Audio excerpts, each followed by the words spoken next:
성 프란시스, 아시시의 프란시스라고도 그렇게 말하죠. 로만 카톨릭에서 이 성 프란시스를 자기들의 교리와 자기들의 입지를 위하여서 성인 반열에 올려놓고 자기들 방식으로 다루고 있기 때문에 성 프란시스 자체가, 그리고 성 프란시스의 신학과 신앙, 그의 생애가 꼭 로마 가톨릭 교회의 것인 것처럼 그렇게 오해를 받고 있습니다. 그러나 성 프란시스가 살고 그렇게 할 때는 로만 가톨릭, 현재의 로만 가톨릭 그 체제가 이렇게 갖추어진 게 아니었습니다. 자기들이 끌어갔을 뿐입니다. 성 프란시스가 예수를 믿고 난 다음에 많은 갈등들이 있었습니다. 예수를 믿는 것의 그 진실성을 볼 수 있는 현상 중에 하나는 내적 갈등이 있습니다. 지금 나의 처지, 내가 살아가는 것, 내가 누리는 이 모든 것이, 그러한 모든 것이 검증이 되어지고 그게 예수 그리스도와 조화가 되는지, 그리고 예수님을 닮아가고자 하는 내 삶에 그게 합당한 것인지, 이게 살펴지면서 주변의 것에서부터 중심적인 것으로, 사소한 것에서부터 심각한 것으로 하나씩 점검이 되어지니까 그거는 굉장히 갈등기입니다. 예수를 깨닫고 믿게 되는 그 순간은 환희고 천국입니다. 그리고 그 감성적 기쁨이 사라지면서 실제가 보입니다. 그래서 그 실제가 내게 대두될 때 굉장한 혼돈이 일어나죠. 모든 게 갈등이기 때문에. 그러면서 그 갈등의 저변에는 뭐가 있는가 하면은 부끄러움이 있습니다. 수치심이 있습니다. 그 부끄러움과 수치심은 이전에는 몰랐습니다. 부끄러워해야 할 것, 수치스러운 것, 그게 이전에는 예수를 만나서 진심으로 예수를 믿기 전에는 그런 것들이 내게는 자랑거리였고 성공의 지표였고 내가 가지는 힘의 지표였고 내 자존감을 세우는 나름대로의 단단한 근거로 생각을 했던 그런 것들입니다. 그런데 예수님을 만나고 진심으로 예수님을 만나고 그리고 내적으로 변화가 되어졌을 때 그 모든 것이 보이는 거예요. 검증이 되어지고 살펴집니다.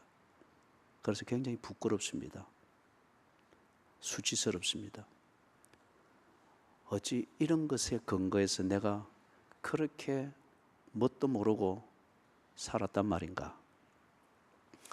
프란시스가 이런 과정에서 주님을 닮기 위해서 몸부림을 쳤죠. 그러다 보니까 그 집안의 전통을 어기게 됐습니다. 특히 아주 포목장사로 부유한, 그 지방에서 아주 부유한 부자 중에 한 명인 아버지의 노여움을 샀습니다. 그래서 아버지가 한날은 결심하고 말씀을 합니다. 네가 예수 믿는답시고 그렇게 할 것 같으면은 내가 네게 준 모든 것을 다 돌려놓고 집을 나가라. 그러니까 프란시스가 안 그래도 갈등이 많았는데 아버지가 그리 말씀하시니까 예수를 믿는 사람답지 않은 그것을 걸치고 그런 것으로서 먹고 살면서 평안하게 지내면서 내적으로 예수를 닮기 위해서 갈등하고 몸부림치고 있는 자기 자신이 너무도 이율배반적이고 위선적으로 여겨지는 거예요. 그래서 다 벗었습니다. 시로라기 하나 걸치지 않고 발가벗고 아버지에 대한 저항이 아니라 변화되어진 자신의 원래의 모습으로 돌아가고자 하는 거죠. 아버지의 것을 다 가져가십시오. 그리고 그는 내적인 변화가 일어나고 그것 때문에 가지는 내적인 갈등, 이것이 주는 도전대로 그리스도인의 삶에 집중하기 위해서 기꺼이 자기를 예수를 믿고 난 뒤에 부끄럽게 여기게 만들었던 모든 것을 내려놓고, 그리고 실제적으로는 시로랑이 하나 걸치지 못한 발가벗은 몸으로 거기를 떠났습니다.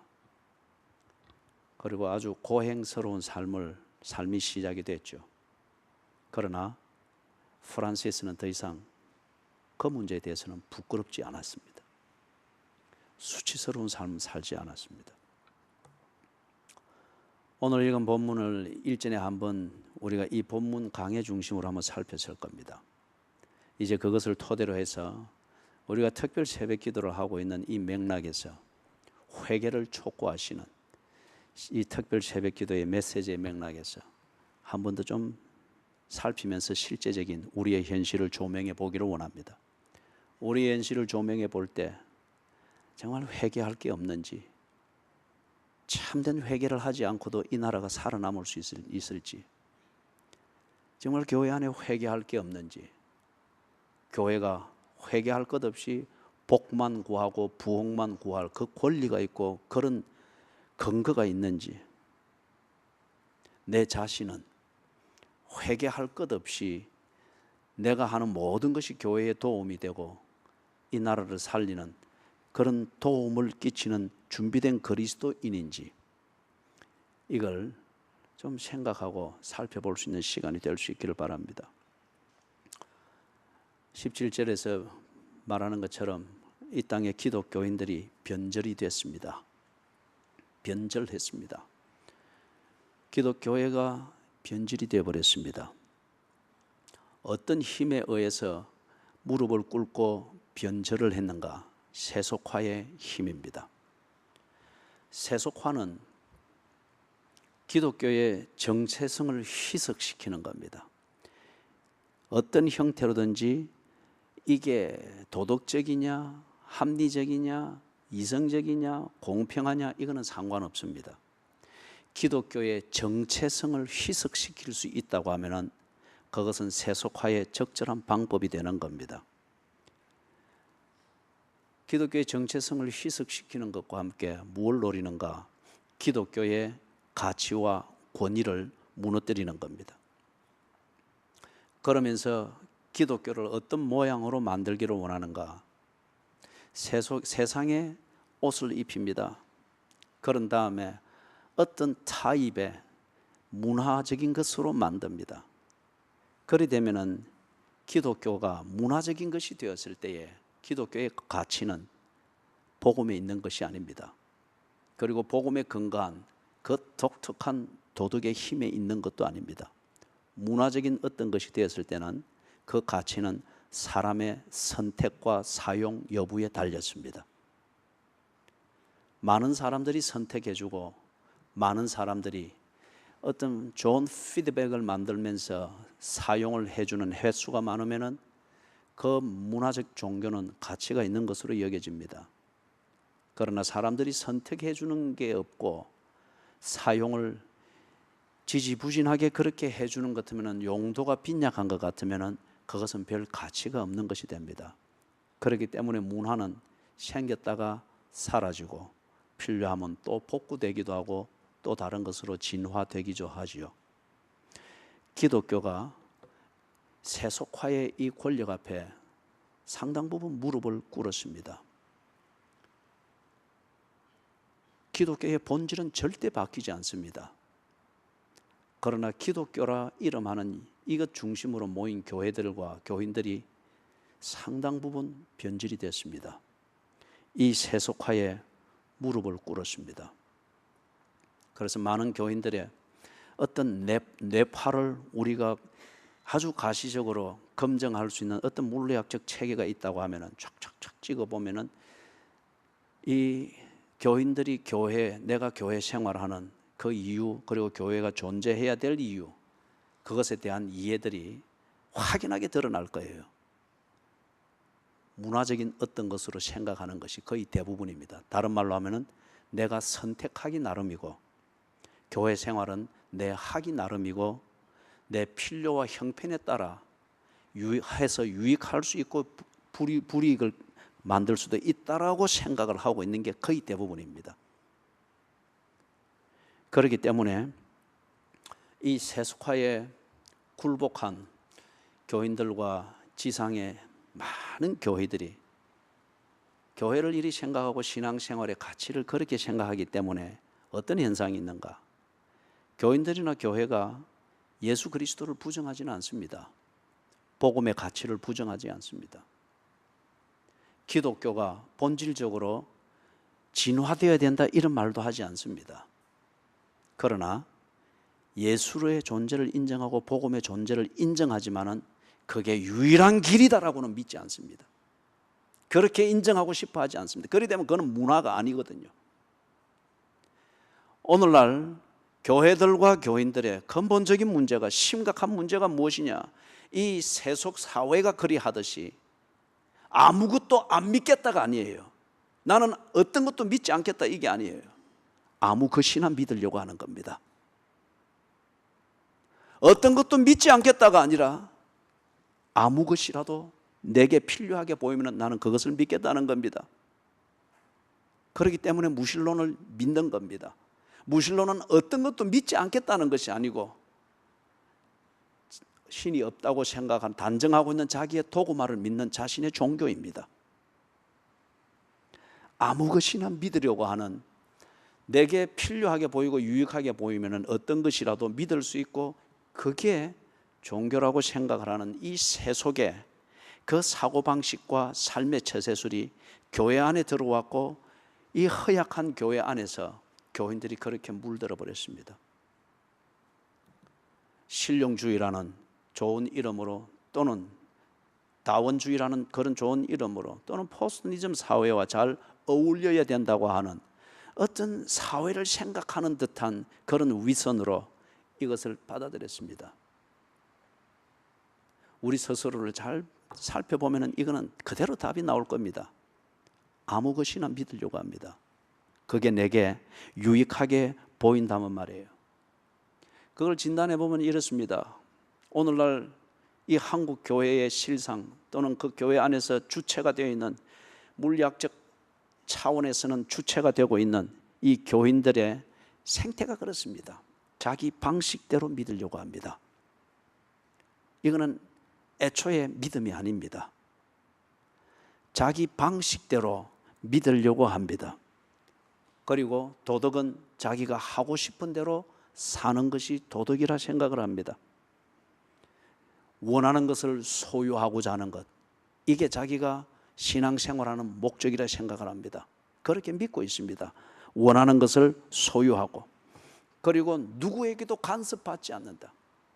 누구에게도 간섭받고 누구에게도 싫은 소리 듣지 아니하고 나도 그럴 필요가 없고, 그죠? 이것이 구원이라 생각하고 복이라 생각을 합니다. 하나님이 나와 함께 해주시는 증거라고 생각을 합니다. 그래서 많은 교회들과 교인들이 이 결과, 지금 이 현상에 딱 고착이 되는데, 하나님도 내 마음대로 할 수 있는 종교가 기독교라고 생각합니다.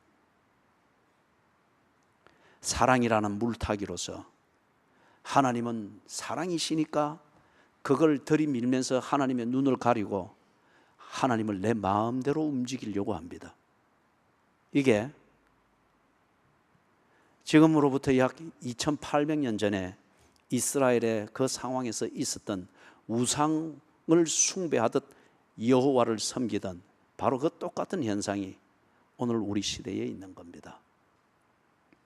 자기 방식대로 믿고 자기 하고 싶은 대로 살고 원하는 것을 소유하기 위해서 집중하고, 그리고 누구에게도 간섭받지 아니하고, 그래서 하나님도 내 마음대로 움직일 수 있고 할 수 있는, 그것이 교회 생활이고 신앙 생활이라, 의도적이든지 아니면 무의식적이든지 그렇게 딱 체질화되어 있습니다. 그리고 이게 전혀 문제시 되지 않는 것은 세속화되었기 때문입니다.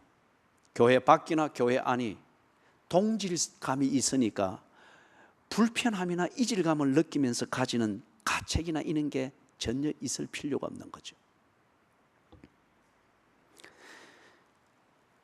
그래서 정말 교인들이 기쁠까요? 한국 교회가 그래서 정말 기쁨을 누릴까요? 자기들이 만들어내는 쾌락을 즐기느라 정신이 없을지는 모르나 그 안에 기쁨은 없을 것입니다. 기독교의 핵심은 joy, 기쁨입니다. 그리고 고난은 peripheral, 주변적인 것입니다. 이 참된 기쁨을 알기 위하여서 허물을 벗어내는 그 과정이 기독교인이 반드시 거치고 견뎌내야 되는 고난입니다. 그 고난, 그것이 우리에게 주는 것은 진정한 기쁨입니다. 그렇기 때문에 오늘 제가 말하는 이것이 금욕주의적 어떤 기독교의 얼굴을 만들려고 하는 그런 것으로 오해하지 않기를 바랍니다. 모든 과정과 본질을 무시한 채 우리의 육체가 요구하는 어떤 그런 타입의 기쁨, 어떤 이런 걸 보고 우리는 헤도니즘이라고 그러죠. 육체적으로 만족이 되어지면 그것이 행복이라 생각을 하고 그것을 추구하는 것에 집중하여 사는 삶의 모든 총체를 가리켜 우리는 헤도니즘이라고 합니다. 육체적 즐거움과 쾌락을 만족시키기 위해서 모든 것을 거기에 올인하여 그렇게 사는 것 말이에요. 한국 교회에 진정한 기쁨이 있을까요? 여러분들에게 진정한 기쁨이 있습니까? 진정한 기쁨이 있다고 하면은 퍼리퍼럴 요소인 그 진정한 고난, 이것을 여러분이 겪고 있고 싸우고 있고 하나씩 하나씩 극복해 나가는 이 성장이 분명히 따라와야 됩니다. 거기 없이 언제나 즐겁고 기쁘고 그렇다고 하면은 세속화의 잔유물에 지나지 않습니다. 교회 안을 살펴볼까요? 진정한 기쁨이 있는지. 교회는 뭘 하는가 들여다보니까 기적을 추구하는데 열정적입니다. 정신이 없습니다. 기적을 추구하고 기적을 보는 것, 그게 믿음이라 생각을 합니다. 그리고 그 기적에 집중하는 그 의지, 이것이 믿음이고 신앙 생활이라고 생각을 하는데, 이것은 모든 종교가 그렇게 하는 치성을 드리는 것과 다를 바가 없습니다. 그래서 많은 교인들이 믿음은 곧 치성을 드리는 어떤 이런 것으로 착각을 하고 있습니다. 이게 한국 교회의 실상입니다. 들여다보니 물질적인 소유를 얻는 것, 물질적인 소유를 확보하는 이것에 온 교회가 집중이 되고 있고, 이것을 가르치고 이것 중심으로 교인들의 관심을 언제나 끌어모아서 관리하는데 상당히 집착을 하고 있습니다. 물질적인 소유를 확보하는 이 목적을 위하여서 헌신이 만들어지고 봉사가 만들어지고 헌금을 하는 이유로 가르쳐지고 그렇게 받아들여지고 있습니다. 다른 말로 하면은 우리가 헌신하고 봉사하고 헌금을 드리고 헌금 생활을 정성스럽게 하는 그 이유가 뭔가, 물질적 소유를 확보하는 것에 대해서 개런티를 받기 위한, 이것이 주된 분위기가 되고 있단 말이에요. 한국 교회 안을 또 들여다보니까 경쟁에서 이기는 것이 성공이다, 그게 복이다라고 자기 도구말을 만들고 이것을 성취하기 위하여서 아주 올인을 하고 있습니다. 울며 씨를 뿌리는 자는 기쁨으로 단을 거둔다고 했습니다. 그런데 한국 교회 안에서 교인들의 생태를 볼 때 많은 면에 있어서 울 필요도 없고 씨를 뿌리는 수고도 할 필요가 없이 열매를 거두는 이것에 집착을 하고 그것을 하기 위하여서 하나님의 능력을 구하고 있고, 그것을 이루어주는 게 하나님의 능력이라고 자기들 스스로 착각을 하고 있습니다. 밖으로 나가보면은 세계 사람들이 한국 교회는 기도를 많이 한다 하면서 그런 면을 본받으려고 합니다. 일면 사실입니다. 우리가 특세를 하면서 보지만은 정말 많은 교인들이 얼마나 처절하게 기도하는지 몰라요. 그 새벽 기도를 지키기 위하여서 전쟁과 같은 자기와의 싸움을 하면서 출석을 하는 이 자체가 나는 기도라고 봅니다. 그런 면에 있어서 한국 교회가 기도를 많이 하고 열심히 한다, 사실일 수 있습니다. 그러나 많은 교인들이 그렇지 못한 기도를 하고 있는 것도 또한 사실입니다.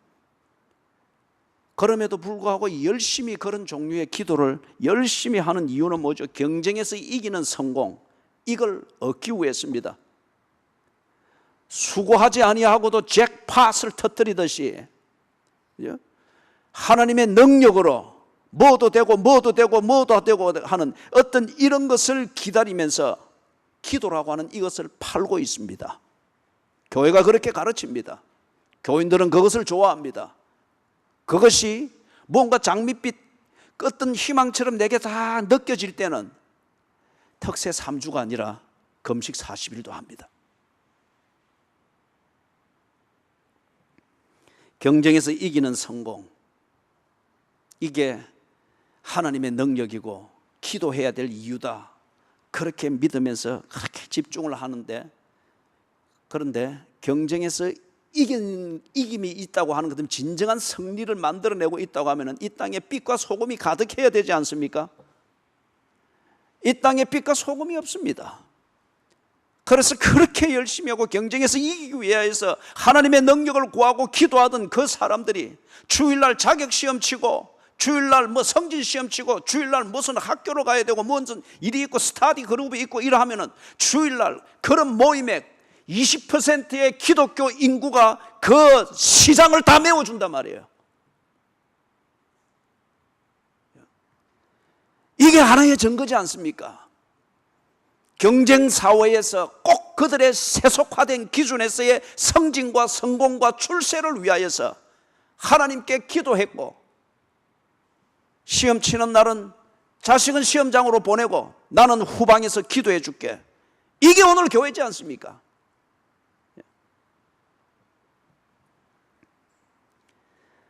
그 안을 들여다볼 때에 범죄적인 삶을 합법화하는 이런 일들이 교회 안에서 21세기판 면죄부가 아주 팔리고 있고, 이것이 아주 좋은 상품으로 그렇게 확대되고 있습니다. 무슨 말이냐? 회개함이 없이 용서를 구합니다. 처절한 회개가 없이 그렇게 고범죄를 지었고 고질적으로 지었고 의도적으로 죄를 만들었고 형편대로 저렇게 챙겨가면서 곶감 빼먹듯이 교회 생활을 그렇게 했으면은, 그리고 하나님의 은혜를 정말 받기를 원하고 용서를 원하면은 그렇게 집중하여 죄를 짓고 내 것을 챙겼던 만큼 고뇌하는 몸부림이 있어야죠. 그러나 교회는 회개를 가르치지 않습니다. 교회는 죄를 지적하지 않습니다. 예배 시간에 조는 것이 건성건성 습관적으로 조는 것이 죄악이라고 하는 것을 가르치지 않습니다. 그리고는 힐링을 말합니다. 위로를 말합니다.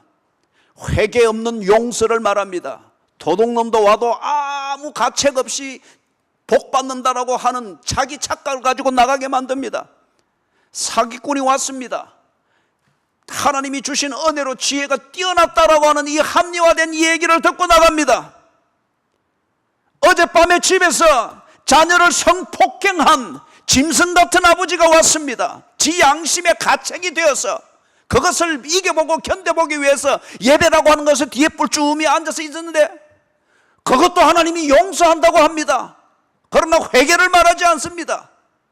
믿었던 아버지에게서 그렇게 망가진 인생으로 어릴 때부터 이 이제 영혼의 상처를 가지고 자라는 그 아이에 대한 아픔을 이 아버지가 생각하도록 만들지를 못합니다.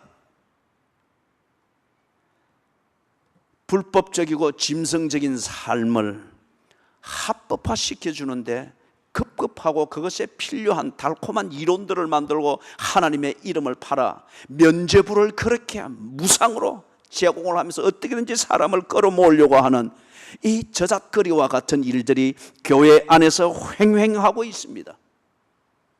그렇기 때문에 오늘날 한국 교회 안에서 기쁨과 어떤 위로를 받았다고 하는 것에서 막 날뛰고 기쁜 소리가 있고 뭐 이런 것은 있는데, 참혹한 회개의 눈물과 참혹한 회개의 그 신음소리가 없습니다. 그것은 사람을 피곤하게 만들고 분위기를 어둡게 만드니까 하지 말라고 합니다.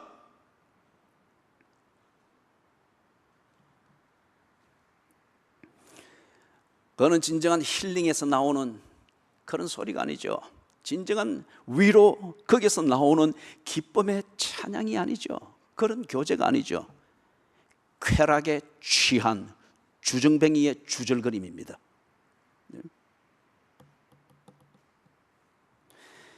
한 가지를 더 살펴보면 기독교회 안을, 한국 교회 안을 들여다볼 때에 쾌락적인 삶을 추구합니다. 예? 쾌락적인 삶을 추구합니다. 그래서 교인들이 언제나 감성적인 타치를 원합니다. 본능적인 욕구를 채워주며 건드려주기를 원합니다. 그러다 보니까 교회는 그 수요에 맞는 공급을 위하여서 그런 코드에 맞는 프로그램을 개발하고 예배라는 이름으로서 실제적으로 그러한 욕구를 충족시켜주는 어떤 좋은 대안들을 만들어내는데 급급합니다. 왜 이렇게도 한국 교회가 약 지난 30년 동안에 예배의 형식과 예배의 폼이 이렇게 변화무쌍한지, 이것은 인간의 감정이라는 게 하는 게 그만큼 변화무쌍하지 않습니까? 이 감정이 중심이 되는 감성을 타치해 주려고 하니까 예배의 형식이든지 예배의 내용이든지 찬양의 형식이든지 교회의 기본적인 프로그램이 이렇게 늘 변화무쌍한 거예요. 꼭 저작거리 시장 좌판대 위에 고객의 눈길을 끌기 위해서 이 상품 올리고 저 상품 올리고 이리 바꾸고 저리 바꾸고 하는 것과 같은, 여기에 분주한 거예요. 감성이 타치되어지고 본능적 욕구가 채워지는 것 같은 그 짜릿한 쾌감으로 뭔가 탄성을 지르고 기쁨을 말하고, 뭐 여기가 천국 같다고 말하지만은 그게 진정한 기쁨이냐 이거죠. 얼마나 이 땅의 교회가 경망스러워졌고, 얼마나 이 땅의 예배가 경망스러워졌고, 이 땅의 예배와 예배를 드리는 교회 안이 나이트클럽과 다를 바가 없는 이런 분위기들이 얼마든지 있을 수 있으며, 교회 안에서 드리는 경배와 찬양이 드리는 문화적 옷은 기독교일 뿐, 노래방 안에서 맥주 몇 잔을 걸치고서 그렇게 광란하면서 자신의 감정을 털어내는 카타르시스의 쾌락을 즐기는 그 분위기와 다를 바가 뭐가 있느냐 말이에요. 교회 안에서 분위기 잡을 생각하지 마십시오.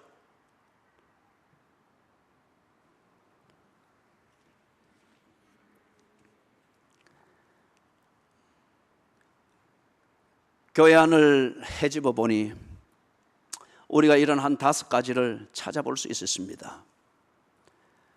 세속화 아니라고 말하고 선진화된 교회의 모습이고, 세상을 주도하기 위하여서 문화를 알고 준비를 하는 것이다라고 화려한 변명을 하나, 조금 전에 간단한 수술을 해서 펼쳐보니 그야말로 이거는 세상과 다를 바가 없습니다. 이게 세속화지 않습니까? 그래서 17절에 있는 것처럼 부끄러운 것을 모릅니다. 세속화가 노리는 것이 이겁니다. 부끄러운 것을 모를 때에 사람은 무슨 짓이든지 합니다. 그것이 즐겁고 내게 주는 쾌락, 쾌감, 이것에 가치를 두고 무엇이든지 합니다. 왜 부부가 쉽사리 일탈을 하고 그 일탈을 당연하게 여길까요? 왜 엄마가 자식 앞에서 엄마의 그 푸근함과 엄마의 그 존재감을 자식이 느끼게 하는 것을 통해서 이 자식이 정말 인격 형성에 있어서 그 근본의 자신감의 근본이 되어지는 이 엄마의 존재감, 아버지의 존재감, 엄마의 품위, 아버지의 품위, 이것을 느끼게 하고 새기게 해주는 이것을 저버리고, 뭔가 그렇게 결혼을 했으면 결혼한 사람의 몸매가 있는 것이지, 뭔가 그게 똑똑하게 한 것처럼 늘 그렇게 만들려고, 그죠? 집 안에서든 집 밖에서든 언제나 TV 앞에서 뭐 이상한 그 뭐 트레이닝복 입고서 뭐 이리 털고 저리 털고 늘 그것만 하고 있는 것을 보니, 자식에게 있어서 자기의 자존감을 세우고 존재감을 세우는 근거가 없습니다. 엄마가 그리 하는 것은 피트니스 클럽 가든지 TV 보면은 더 날씬하고 균형 잡힌 사람들이 하니까 그런 것을 자꾸 존재감으로 삼는 거죠. 외모 지상주의가 나올 수밖에 없습니다.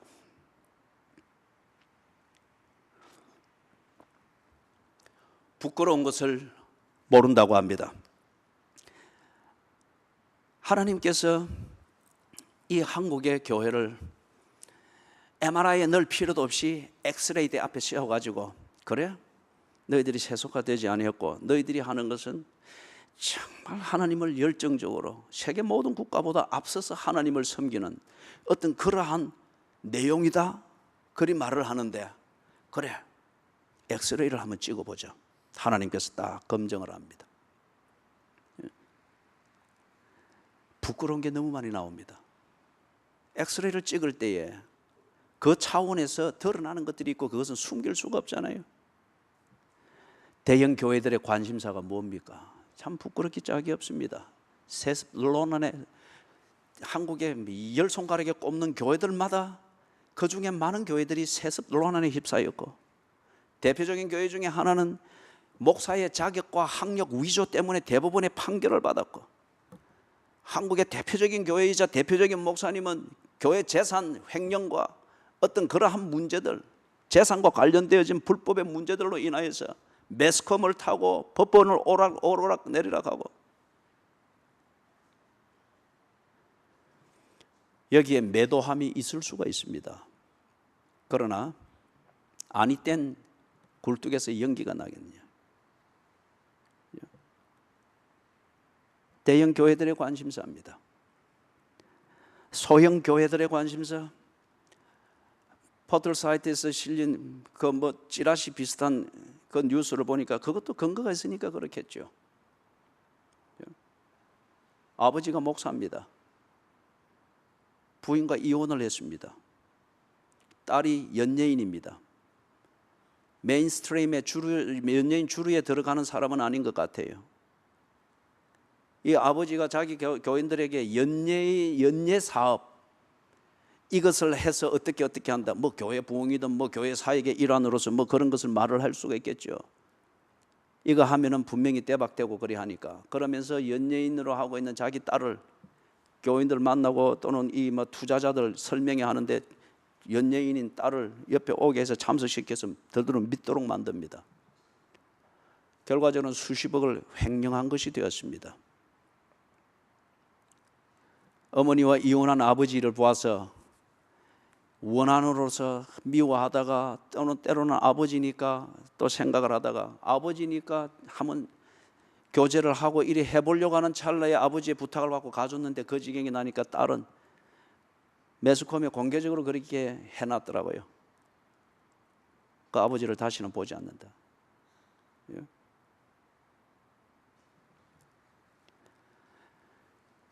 거기에 어떤 명분이든지 들어댈 수 있습니다. 소형 교회가 어떻게 성장하고 자립하고 부흥하고, 그때 말하는 자립이 뭡니까? 부흥은 무엇입니까? 성장은 무엇입니까? 그걸 위해서 이런 일도 하고 연예인 사업도 하고 뭔가 뭘 만들어서 파는 것도 하고, 그게 다 틀린 것은 아니지만은, 그러나 그것이 전부가 되어서 교회의 본질을 잊어버리고 새 속에서 조그만 자영업 하나 해서 키우고 발전시켜 나가는 그 똑같은 마케팅 전략과 그 지식을 가지고서, 방법을 가지고서 소형 교회들의 부흥, 성장, 자립, 이것을 추구하고 있는 것이 거의 다반사입니다. 소형 교회들의 목회자들이 생계 유지가 안 되니까 생계 유지를 위하여서 2잡, 3잡을 뛰는 분들이 상당히 많습니다. 한편 그것에 대해서 연민의 정을 느낍니다. 반면에 그게 정말 내가 지고 가야 될 십자가가 아닌 것 같으면 대개는 그게 아닐 겁니다. 목사의 옷을 벗어야 됩니다. 그리고 생계를 성실하게 해서 성실한 시민으로서 살면서 하나님을 자기 달란트에 맞도록 섬기는 자리로 돌아가야 됩니다. 그러나 이 땅의 교회들의 분위기와 교인들의 분위기가 그런 데 대해서 관심이 없습니다. 사랑하는 여러분, 부끄러운 것을 모르는 이 땅의 현실을 그렇게 점검을 해보는데 이렇게 정리를 할 수가 있습니다. 이게 한 예가 되겠군요. 수도권에 있는 그 또 대형 교회 중에 하나죠. 매스컴도 많이 타고 그 교회에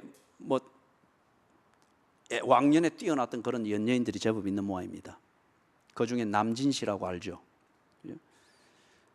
그분도 거기에 출석을 하는데 이분을 거기에 정착을 시키려고 교회가 공을 많이 들였고 그 담임 목사님이 특별히 공을 많이 들였던 것 같아요. 그래서 뭘 해주는가, 이분에게 한 특권을 줍니다. 교인들이 있는 그 별도로 모임인지 아니면 예를 들면 오후 예배 그것을 거리 했는지 이 남진 씨가 한번 리사이트를 하게 해준 거예요. 교회 강단에서, 그죠? 그리고 다른 후배 연예인이 와서 사회를 보고, 남진 씨가 올라와서 그래도 교회고 이 사람이 이제 교회를 생활을 하면서 뭔가 예수를 믿어보려고 하는 이게 있으니까 교회의 문화에 맞도록 준비도 하고 이랬지만, 그러나 몸에 평생에 배어 있는 이 연예인 기질, 이게 없을 수가 없잖아요. 그래서 내 주를 가까이 하게 하면 트로트 부르듯이 부르니까 이 회중석에 그 교회당이 워낙 크니까 회중석에서 오빠 하는 거, 그죠? 앵콜, 앵콜.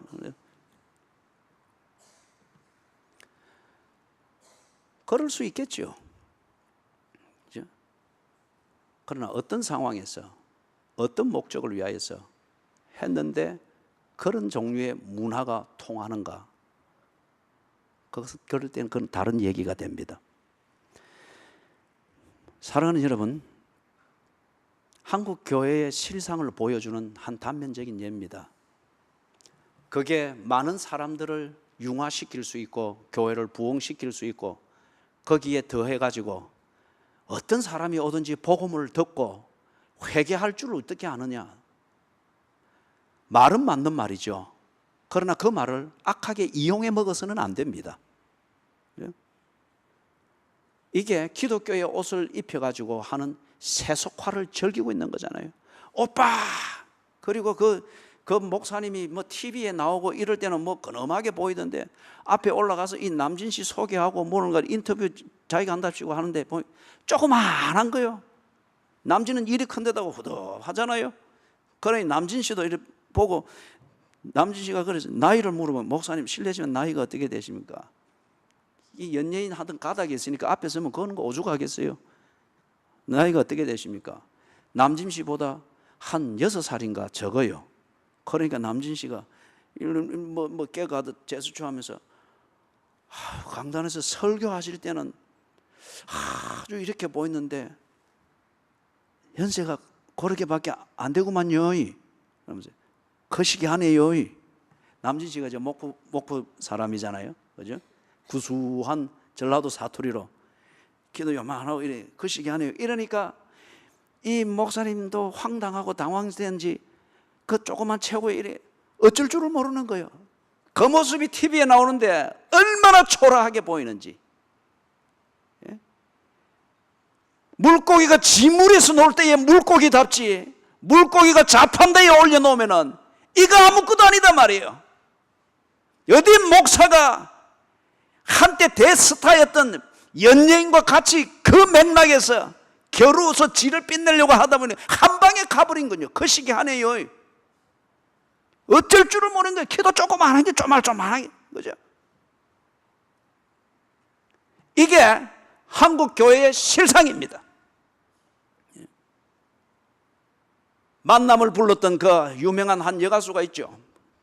그분은 기독교인이라고 하는데, 그러나 그 연예인이 하는 이게 몸에 배어 있으니까 부산에 있는 어느 교회에서 연예인 초청 간정 집회에서 뭐 그 총전도 주일 그거 이제 한다고 연예인 보러 사람들이 꽉 찬 거예요. 이분이 이제 사람들이 그 뭐랑 그거 부르라고 막 만남해서 막 구호를 외치니까 부르는 거예요. 그러면서 회중을 이렇게 싹 해주고 다니면서 악수하고 뭐 그래서 뭐 회중석에서는 난리가 나고 그래서 그죠? 교회들이 이런 것에 대한 수요 그리고 이용, 충실한 고객이 되어주니까 제 이메일에도 인박스에도 자주 이런 종류의 이메일이 들어와요. 그죠? 1시간짜리 프로그램 얼마, 2시간짜리 프로그램 얼마, 1시간짜리 때 가는 가수 이런 사람, 2시간짜리 때 가는 가수 이런 사람, 간정은 A형, B형, 이런 연예인 사업을 하는 거예요. 이 고객이 누구냐? 교회들입니다. 교회에 왜 이것이 통하느냐? 세속화되어 있는 체질이 되었기 때문에 그런 것으로서 쾌락을 즐기는 것을 하나님의 은혜라고 합니다. 그 과정에서는 지금 막 오빠 또는 앵콜 막 난리 법석을 찍어놓고 마지막 마칠 때에는 축도로 끝납니다. 그리고 나오면서 오늘 은혜가 컸지. 은혜가 큰 게 아니고 남진 씨의 영향력이 컸던 거예요. 그죠? 세속화 되어 있는 당신의 체질이 그 만남의 노래에 옛날 향수에 젖어서 쾌락을 즐겼을 뿐인 거예요. 그 노래들 자체나 트로트풍의 음악이 잘못되고 죄악이다, 그걸 말하는 것은 아니에요. 그렇죠? 하나님께서 딱 찍어보니까 부끄러운 것으로 가득합니다. 부끄러운 것이 체질이 되어 있습니다. 단지 부끄러운 줄 모를 뿐이에요. 그것을 하면서 내가 즐기는 감성적 쾌락, 이것이 주는 중독성과 강도가 높으니까 부끄러운 걸 부끄러워할 필요가 없는 것으로 스스로. 다니엘서 6장입니까? 거기 보면은 벨사살 왕이 밤에 향연을 하죠. 성공을 자축하고 그들의 부귀영화 그리고 무소불위의 힘을 가지고 있는 바벨론 제국, 이것을 과시하듯 귀족들과 왕족들을 모아서 왕이 그 가운데 밤에 향연을 하면서 예루살렘 성전에서 가져온 성전 기명들의 술을 따르고 이렇게 해서 마시면서 하는데, 그런데 손이 나타나가지고, 거기 보면 복수로 되어 있습니다. 손들이 나타나서 벽에다가 글을 씁니다. 이 쾌락에 젖어 있고 모든 것을 정복했고 모든 것을 누리고 있다고 생각하는 벨사살 왕을 비롯해서 바벨론의 그 네로라는 이 권력자들과 지식인들이 그 글을 읽을 수가 없습니다. 부끄러워하는 감각을 잃어버렸을 때에 사람이 아주 사소한 것일지라도 사람다운 것을 판단하고 읽을 감각과 능력을 잃어버립니다. 다니엘이 불려왔습니다. 다니엘이 그것을 읽어줍니다. 메네메네 데겔 우 바르신. 무슨 말인지 못 알아들으니까 다니엘이 그것에 대한 의미를 해석해 줍니다. 메네, 결판이 났다는 거죠. 부족하다는 겁니다. 부족한 것이 확정이 됐다는 거죠. 데길, 달아보는 거예요. 저울에 열에 달아보는 겁니다. 왜 메네, 부족하다는 이걸 메네 두 번이나 반복을 할까요? 부족한 이것을 다시 복구할 가능성이 없을 정도로 부족한 것으로 끝났다는 거죠. 실패는 성공의 어머니라고 해서 우리는 실패를 실패자로 낙인 찍지 않습니다. 그런데 지금 이 경우는 메네, 실패, 이게 네게 체질이 되어버렸다는 거죠. 네가 다시 살려면 이 체질 자체를 바꿔야 된다는 거죠. 메네 데길, 하나님이 정확하게 재보냈습니다. 공평하게. 모자랍니다. 우, 접속사입니다. 그렇기 때문에, 또는 그래서 바르신, 나누겠다는 거예요. 그러고 난 다음에 바벨론이 페르시아에 의해서, 고레스 왕이 이끄는 페르시아에 의해서 정복되고 바벨론 제국은 무너집니다. 메네 데길 우 바르신, 하나님께서 이 한국 교회를 재어봅니다. 그리고 한국 교회를 주체가 되고 있는 교인들의 실상들을 재어보고 있습니다. 나의 기도 생활, 나의 예배 생활, 나의 교회 생활, 내가 예배 드리는 태도, 내가 진정 사생활에서 교인답게 살고 있다고 하는, 그래서 자기 스스로 자부심을 가지고 회개할 이유를 전혀 찾지를 못하고, 회개는 아득한 것이고 회개의 이야기만 나오면 감정이 상하든지 아니면 일부러 차로 떨어지든지 이렇게 되어져서 완벽한 척 가장을 하는데, 메네 데길 우 바르신, 하나님께서 재고 있다는 겁니다. 오늘 들리는 이 말씀이 여러분은 하나님께서 여러분을 재고 있는 대길일 수 있습니다.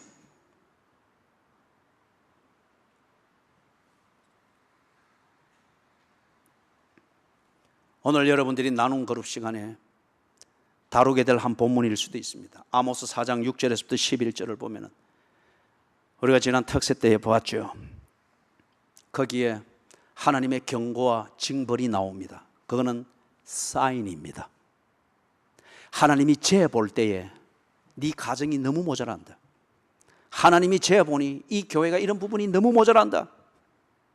하나님께서 저울에 달아보니 네가 목사이지만은 정말 네가 그리스도인답지 못하다. 너무 부족하다. 너무 모자란다. 그것을 알도록 하기 위하여서 말로는 못 알아들으니까 하나님이 사인으로서 온몸으로 경험하게 하시는 거예요. 6절에 거기에 보면 양식이 떨어집니다. 7절 8절에 보면 비가 말라버립니다. 먹을 물도 없습니다. 기회가 없다는 거예요. 9절에서 보면 재앙이 쏟아집니다. 10절에서 보는 것 같으면 거기서는 내 삶의 지경에서 악취가 돋아납니다. 자식 키우는데 모든 것을 올인했는데 이 자식이 집안의 악취가 됩니다. 집 한 칸 사는데 모든 것을 올인해서 교회 요거는 가고 요거는 안 가고 요럴 때는 새벽기도 가고 요럴 때는 안 가고 지 알아서 그렇게 다 곶감 빼먹듯이 하면서 집 한 칸 장만한다고 애를 썼는데 그 집 재산이라고 하는 것이 그 집안의 악취가 되어버리는 거예요. 11절에서 그 처지를 이야기를 합니다. 쾌락을 즐기고 여유가 있다고 생각을 하면서 내가 남보다 더 출세했고 앞선다고 생각을 하는데 어느 날 딱 돌아보니까 모닥불에서 떨어져 나온 장작개비 하나와 같은 내 모습, 내 가정, 내 교회의 처지를 보게 되는 거예요. 이 사인을 보내면서 하나님께서 아모스 4장 12절 13절에서 선언을 하시죠. 내가 이 모든 것을 너희에게 행할 것이라. 너희는 네 하나님 만날 준비를 하라. 이때 하나님은 복으로 오는 것이 아니고 사인으로 보여주었던 그 사인을 가지고 이제는 심판을 행하는 자로 오겠다는 거예요. 네 하나님 만날 준비를 하라. 사랑하는 여러분, 한 가지 식물의 이야기를 드리고 간단히 드리고 마칩니다. 동숭화초를 알죠? 동숭화초가 참 귀한 거잖아요. 아주 비싸기도 하고. 네팔에 있는 사람들이 어느 철이 되면 이 동숭화초를 캐기 위하여서 목숨을 걸고 길도 없는 절벽길들을 그렇게 해서 며칠을 가서 그 고원에서 이것을 거기 머물면서 불을 기다리면서 이것을 찾아내서 캡니다. 그러면은 다른 쪽에서 이 자리로 와서 이걸 현장에서 사가기 위해서 오는 상인들이 있습니다. 굉장히 비싼 값이죠. 목숨을 걸고 거의 한두 달을 집을 떠나서 그 먼 길 가서 그렇게 하는 데는 그게 그만한 가치가 있기 때문에 그런 거죠. 그런데 이게 자라는 게 참 신기해요. 땅 밑에 있는 애벌레 같은 게 있잖아요. 땅 밑에 있는 애벌레, 여기에 씨앗이 들어갑니다. 동숭화초의 씨앗이, 이 씨앗이 애벌레를 속으로부터 다 빨아먹는 거예요. 속으로부터 다 빨아먹는, 이것을 자양분 삼아서 이 씨앗이 애벌레 속에서부터 밖으로 싹을 내고 자라는 거예요. 동숭화초를 탁 캐어보면은 이 동숭화초 뿌리 밑에 애벌레 상이 있습니다. 자양분 다 빼앗기고 화석처럼 굳어버려요. 그리고 그 위에 동숭화초가 다 피어나 있는 거예요. 제가 이 동숭화초를 생각이 났습니다. 이걸 마지막을 정리를 할 때 한국 교회가, 그리고 이 교회를 성량을 이렇게 만들어 온 세속화가 복음이고 하나님의 축복이라 자기 스스로 그렇게 해석을 하면서 가지고 들어온 교인들이 그 방식에서 만드는 자기 충족감을 만드는 쾌락, 이것으로서 즐겁게 지내는 것 같으나 지금 이 속에서, 이 쾌락 속에서 우리의 좌절과 실망과 실패와 절망과 탄식이, 그런 종류의 동숭화초가 자라고 있다는 겁니다.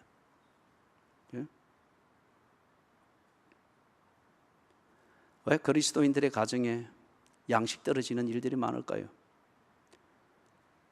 왜 그리스도인들의 가정에 비가 말라버린 것처럼 털 기후에 목말라서 그렇게 비루하게 사는 일들이 많을까요? 왜 그리스도인들의 가정에 재앙이 많을까요? 왜 어떤 그리스도인의 가정은 그 삶의 자리가 악취가 풍겨서 본인들도 그 인생을 저주하면서 그렇게 사는 역설적인 그리스도인들이 많을까요? 참 기도하는 많은 좋은 사람이고 교인들이 다 칭송할 만큼 그런 외향적인 생활이 있고 교회 생활이 있는 것 같은데 한 걸음만 더 들어가 보고 하루만 더 견뎌서 지켜보니까 타다가 만 장작개비와 같은 성품밖에는 안 되더란 말이에요. 그 정도의 신앙 실력밖에는 안 되더라. 왜 오늘날 그리스도인들에게 이게 많을까요? 늘 칭찬에 목말라고 칭찬을 만들어내고 위로를 만들어내고 힐링 그렇게 해서 뭐 교제가 많은 것 같은데, 그런데 그게 쾌락일 뿐, 그 쾌락의 자양분을 쭉쭉 빨아먹으면서 교회를 궁극적으로 절망과 좌절로 몰아가고, 그러한 분위기에 세속화에 안주하려고 하는 그 교인들의 자기들이 스스로 현재 자족감을 느끼도록 만드는 그 쾌락, 이 자양분을 쭉쭉 빨아먹으면서 그 가정에 절망이 만들어지고 있고, 그 가정에 비루함이 만들어지고 있고, 그 가정에 타담한 장작개비와 같은 그날의 탄식과 초라함이 동숭하수처럼 자라고 있더라고요.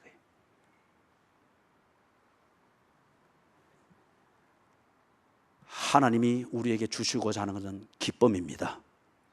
하나님이 우리에게 주시는 기쁨은 세속화를 통한 자기 합리화로 얻는 것이 아니고 진정한 회개를 거쳐서 얻는 것입니다.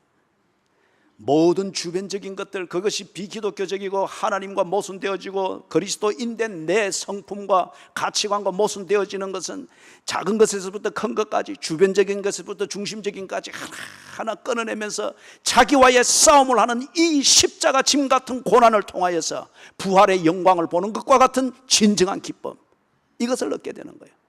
오늘 여러분들이 기뻐한다고 하는 것, 오늘 여러분들의 자존감과 내가 예수를 잘 믿고 있고 좋은 교인이라고 스스로 자부하도록 만들고 있는 여러분 나름대로의 쾌락, 자신감, 그 속에서 절망을 키우고 좌절을 키우고 네 하나님을 만나기를 준비하라고 말씀하시는 하나님의 경고를 무시하여 절망과 실패로 떨어질 수밖에 없는 영적 동숭하초를 키우는 그 어리석은 자들이 되지 아니하기를 주님의 이름으로 축원합니다. 하나님, 회개하게 해 주시옵소서.